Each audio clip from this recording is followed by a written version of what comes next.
आप सभी को राधे कृष्णा दोस्तों। मैं आराधना आप सभी का आपके अपने यूट्यूब चैनल में स्वागत करती हूँ। आज मैं फिर से आप सभी के लिए अपने लड्डू गोपाल की एक सत्य घटना पे आधारित लीला कथा लेके आई हूँ। तो दोस्तों, आज की जो सत्य लीला कथा है बिल्कुल ही सत्य घटना पे आधारित ये लीला कथा है। तो दोस्तों, आज ना मैं आप लोगों को बहुत कुछ बताऊंगी इस लीला कथा के माध्यम से। शायद देखिए, जाने अनजाने में हम सभी से कोई न गलती हो जाती है, कोई न कोई त्रुटि हो ही जाती है, जिसके बारे में हम अनभिज्ञ रहते हैं, हमें पता नहीं रहता है, लेकिन हमसे गलती हो जाती है। हम बहुत अच्छे से अपने लड्डू गोपाल की पूजा करते हैं, अपने लड्डू गोपाल की सेवा करते हैं, उनका स्नान भोग लगाना, उनका श्रृंगार करना, हम सभी अपने अपने तरफ से पूरा पूरा जो है 100% देने की कोशिश करते हैं कि सब कुछ बहुत ही अच्छे से करें। बट हमसे जाने अनजाने में ऐसी गलतियां हो जाती हैं जिनके बारे में हम अनभिज्ञ रहते हैं, हमें पता नहीं चलता है।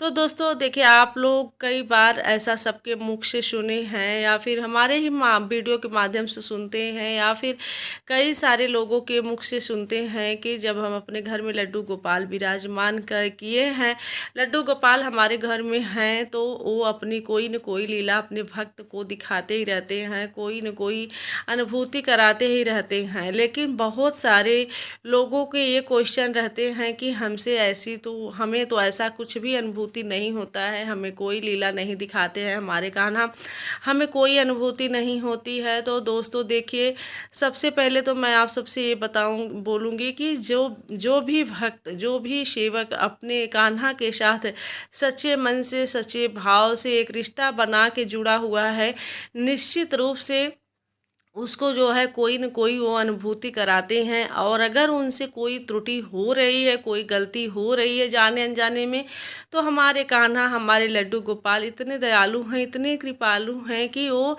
अपने भक्त को किसी न किसी माध्यम से वो एहसास कराते ही कराते हैं कि उनसे क्या गलती हो रही है। तो ऐसी ही सत्य लीला कथा मैं आप लोगों के साथ शेयर करने जा रही हूँ, जो कि आज की जो सत्य लीला कथा शेयर की हैं हमारे साथ दिल्ली की रहने वाली जो हैं मीरा जी बोलती हैं कि वो दिल्ली में उनके हस्बैंड जॉब करते हैं और उनके 2 बच्चे हैं, मतलब कि एक बेटी एक बेटा।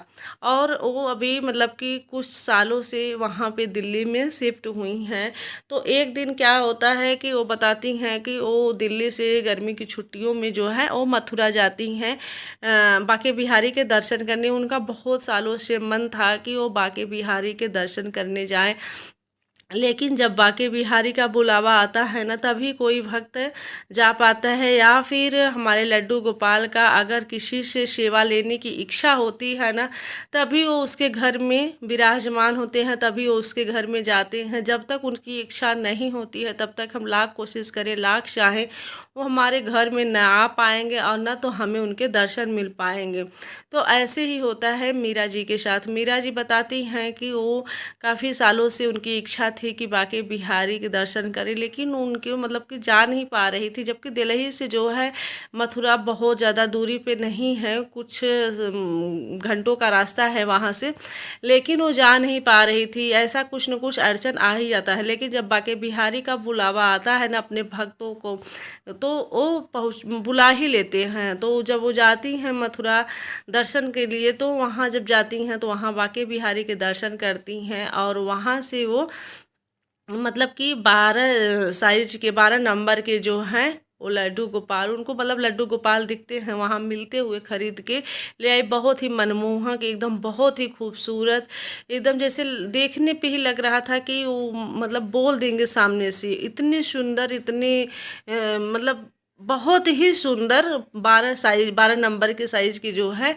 लड्डू गोपाल की वो प्रतिमा लेके आती हैं अपने घर। और वो उनको मतलब कि उनका सेवा भाव उनको विराजमान करती हैं अपने घर में, उनको स्थापित करती हैं, उसके बाद उनकी सेवा करती हैं। देखिए हर कोई, जब भी कोई नए नए जब सेवक जो है, हम भक्त जो है पूजा पाठ करते हैं अपने लड्डू गोपाल के, तो हर किसी को हर चीज़ की जानकारी नहीं होती है, और वो ना मतलब कि जाने अनजाने में उनसे कोई न कोई गलती हो ही जाती है। तो ऐसे ही मीरा जी के साथ हो रहा था।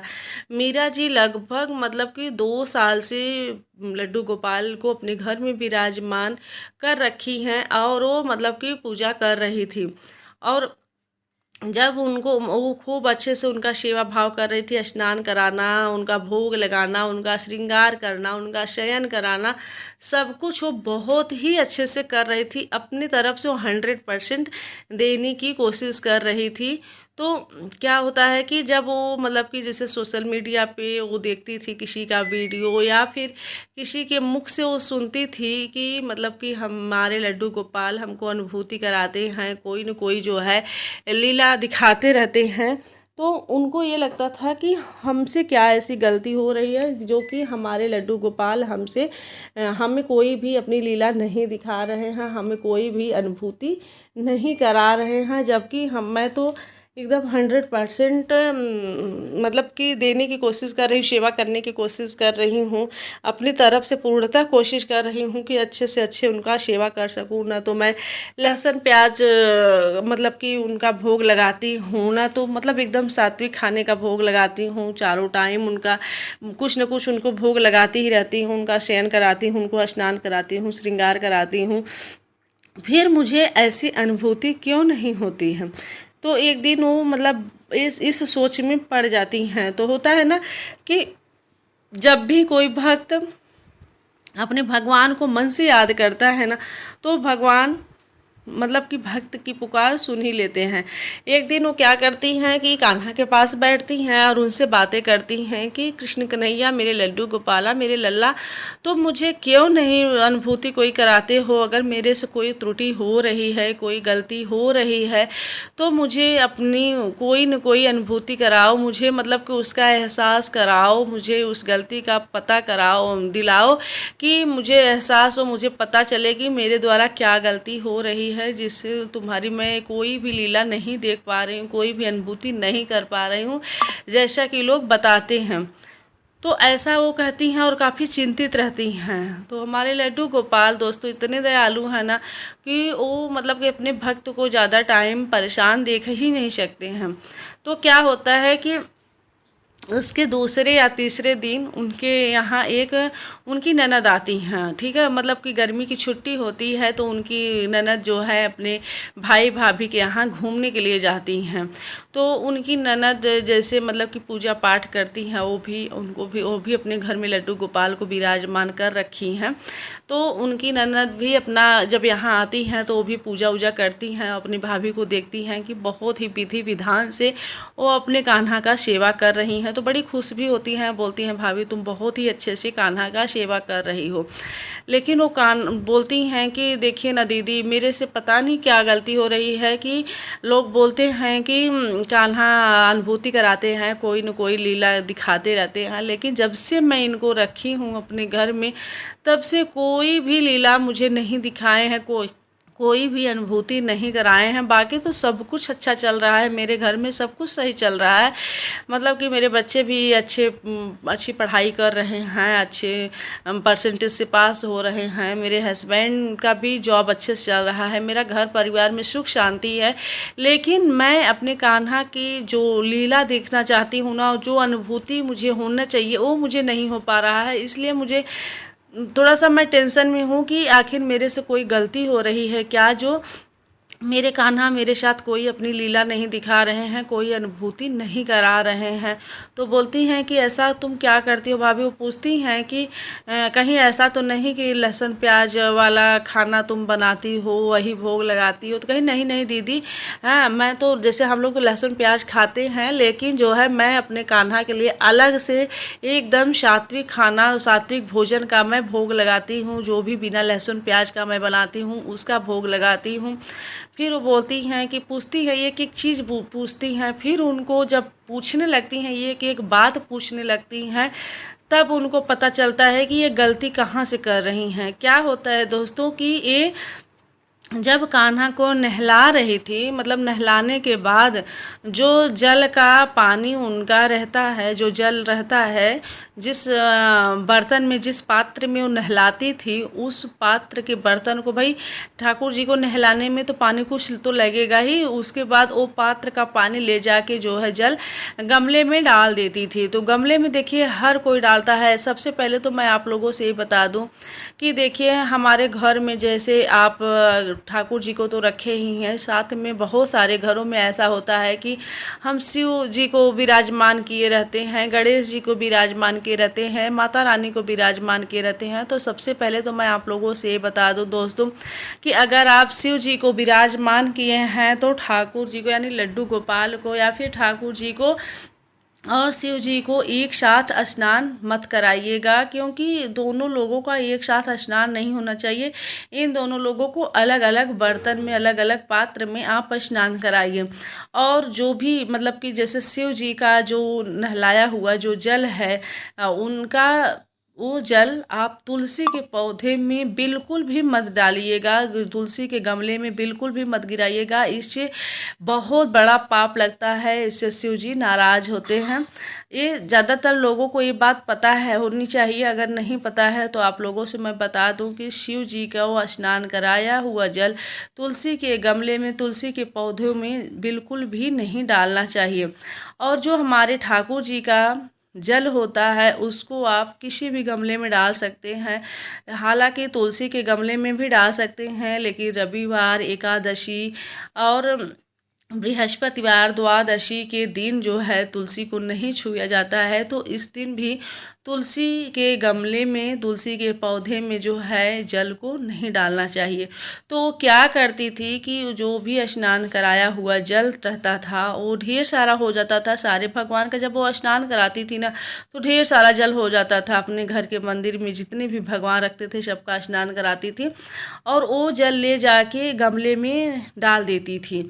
तो क्या होता था दोस्तों कि वो, जैसे कि आप जब भी गमले में डालिए जल तो इस बात का ध्यान रखिए कि आपके गमले से जो पानी निकल रहा है वो ज़मीन पे तो नहीं आ रहा है। आप इस बात को विशेष ध्यान रखिएगा, इस बात का कि वो जल जो है ज़मीन पे न आने पाए। थोड़ा थोड़ा जल करके आप बहुत सारे गमलों में डाल दीजिए या फिर बचा के डालिए, ताकि वो ज़मीन पे पानी न आ पाए और पैरों से न पड़ पाए। अगर वो जल का पानी, जैसे वो जल जो है पैरों से लग जाता है तो बहुत ही बड़ा पाप होता है। जैसे हम सूर्य देव को जल देते हैं तो सूर्य देव को जल देते टाइम इस बात का हम ध्यान रखते हैं कि वो जल हमारे पैरों पे न पड़े, हमारे पैरों से टच न हो या फिर किसी के भी पैरों से टच न हो, जिससे हमें दोष लगे, जिससे हमें पाप लगे। तो ऐसे ही हमारे कान्हा हों या फिर शिव जी हों, उन लोगों के भी जल का विशेष ध्यान देना चाहिए। तो यही गलती वो करती थी, और ले जाके जल को गमले में डाल के चली आती थी और सारा जल हो, जैसे पानी आजकल गमले में लोग ड्रेन कर देते हैं पानी निकलने वाला, तो पानी सारा ड्रेन हो जाता था, सारा पानी निकलने लगता था, जिससे पैरों से वो लगता था। ये गलती उनसे होती थी। तब उनकी ननद बताती हैं कि अरे भाभी ये तो तुम बहुत बड़ी गलती कर रही हो।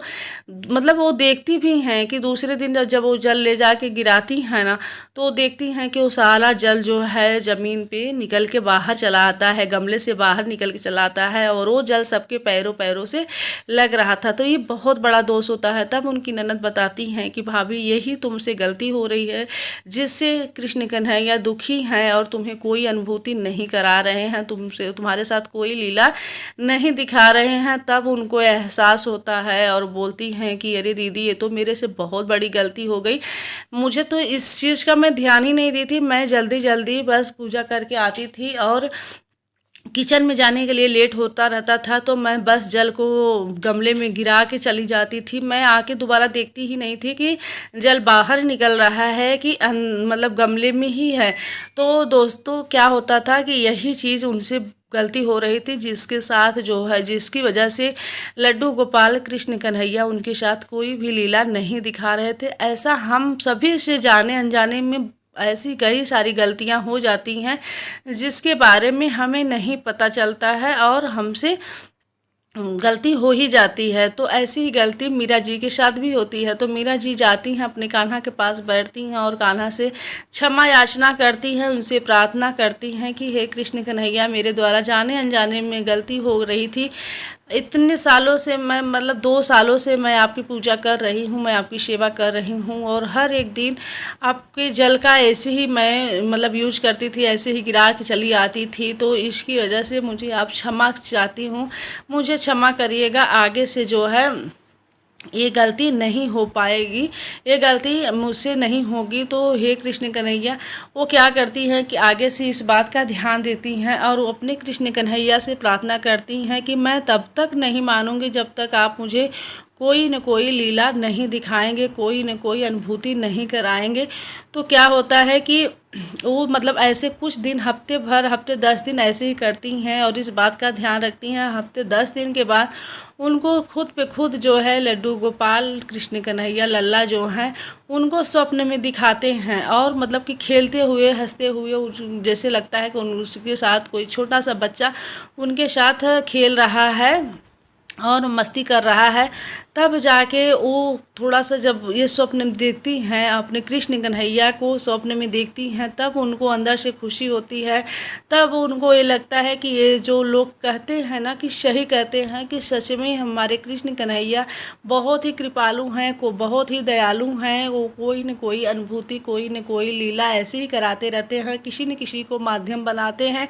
अगर हम भक्त से कोई न कोई त्रुटि, कोई न कोई गलती हो रही है तो किसी न किसी माध्यम से, जैसे कि कोई आपको बता दे रहा है या फिर आपको स्वप्न के माध्यम से या फिर आपको वीडियो, जैसे आप मेरा वीडियो ही देख रहे हैं तो शायद इसमें भी कृष्ण कन्हैया की लीला छिपी हुई है। वो इस वीडियो के माध्यम से ही आपको ये गलती करने से बताने वाले हों, जैसे कि आप इस गलती को करने से बच जाएं। तो आपको कोई न कोई, कहीं न कहीं से, किसी न किसी रास्ते से आपको बता ही देते हैं, कोई न कोई माध्यम बना ही देते हैं कि आप इस गलती करने से बच जाएं। कोई त्रुटि अगर आपसे हो रही है तो उस त्रुटि को कोई न कोई माध्यम बना देते हैं जिससे आप वो त्रुटि, वो गलती करने से बच जाए। तो दोस्तों, ऐसे हैं हमारे कृष्ण कन्हैया। हम सभी से कोई न कोई गलती हो ही जाती है, कोई न कोई त्रुटियां हो जाती हैं जिससे हम अनभिज्ञ रहते हैं, जिसके बारे में हमें पता नहीं रहता है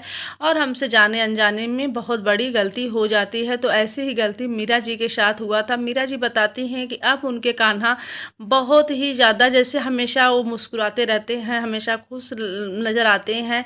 हाँ, कभी कभी जैसे अगर हमें लेट हो रहा है, जैसे उनको उठाने में या फिर उनको भोग लगाने में, उनको स्नान कराने में, तो भी जैसे मुझे एहसास होता है कि आज हमारे कृष्ण कन्हैया कुछ जैसे उदास से बैठे हुए हैं, जैसे लगता है कि वो हमारे साथ जो है खुश नहीं है, जैसे लग रहा है कि वो हमसे नाराज हैं, दुखी हैं। तो ऐसी मतलब खुश भी होते हैं तो भी उनको अनुभूति होती है, दुखी भी होते हैं तो भी उनको अनुभूति होती है, नाराज भी होते हैं तो भी उनको अनुभूति होती है। तो ऐसे होते हैं हमारे कृष्ण कन्हैया। हम किस सबको अपनी कोई न कोई लीला, कोई न कोई अनुभूति दिखाते ही रहते हैं। तो दोस्तों, अगर ये लीला कथा आप लोगों को थोड़ी भी अच्छी लगी हो तो एक लाइक और शेयर तो अपने दोस्तों में, अपने परिवारजन में कर दीजिएगा। जो भी लड्डू गोपाल को अपने घर में विराजमान किए हैं उनके साथ तो ये वीडियो ज़रूर शेयर कर दीजिएगा, क्योंकि ये जो है गलती लगभग 90% लोग करते हैं। जाने अनजाने में ऐसी गलतियां हो ही जाती हैं, अधिकांशतः लोगों से ये गलतियां होती हैं। तो अगर आप ये वीडियो उनके साथ, अपने परिवारजन, अपने दोस्तों के साथ शेयर करेंगे, शायद उनसे भी अगर ये गलती हो रही हो तो ये वीडियो देखने के बाद वो गलती करने से बच जाएं। तो दोस्तों, ये वीडियो अगर मेरी अच्छी लगी हो तो प्लीज़ लाइक शेयर ज़रूर कर दीजिएगा। चैनल पे को अभी तक सब्सक्राइब नहीं किए हैं या फिर पहली बार आए हैं तो सब्सक्राइब कर लीजिएगा, बेल आइकन को प्रेस कर दीजिएगा, ताकि ऐसी ही हमारे लड्डू गोपाल से जुड़ी सत्य घटना पे आधारित सत्य लीला कथा आप लोगों को सुनने और जानने को मिलते रहें। तो चलिए दोस्तों, आज के लिए इजाज़त चाहती हूँ, मिलती हूँ ऐसी ही किसी सत्य लीला कथा के साथ। तब तक के लिए राधे कृष्णा, हर हर Mahadev. Thank you so much.